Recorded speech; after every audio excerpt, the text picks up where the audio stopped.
The disaster in the Gulf this morning. Mud from the so-called static kill is holding firm at the top of that well, and BP is standing by with a load of cement to make sure it stays that way. CBS News correspondent Don Teague is in Grand Isle, Louisiana this morning with the latest. Don, good morning.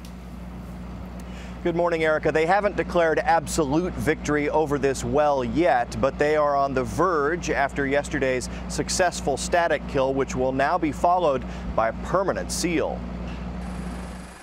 After receiving the go-ahead from the government last night, BP says it will begin the process of pouring cement into its now static well today, bringing the well one step closer to being permanently sealed, though National Incident Commander Thad Allen insists this job will not be complete until we finish the relief well and have pumped the mud in and cemented it from the bottom, or the bottom kill, if you will. Before BP brought its blown-out well under control, 205 million gallons of oil gushed into the Gulf of Mexico, an economic disaster for tourism along the Gulf Coast. Beaches practically empty, fishing boats idle. Restaurants, retailers, and hotels have seen business plummet. The travel industry estimates Gulf states could lose almost 23 billion tourist dollars over 3 years because of the spill.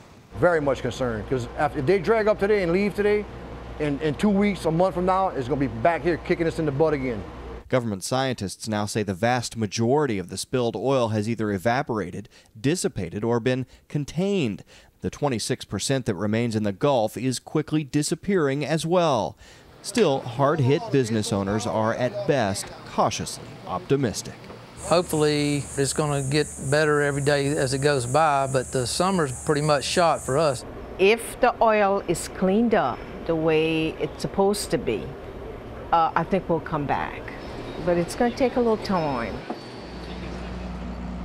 Well, the commercial fishermen we've spoken with seem the most skeptical about what happened to that oil. They don't believe most of it has dissipated or been collected, as the government has said. They believe it's still out there lurking under the surface, and they worry that it's going to keep coming up every few weeks for a matter of months. Erica?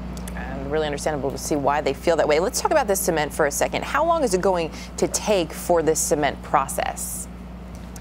Well, as with most things, there's a range they've given us. They say it could be as little as a few hours or a little bit more than a day. It obviously depends on what sorts of issues they run into while they're doing it. But a relatively quick process.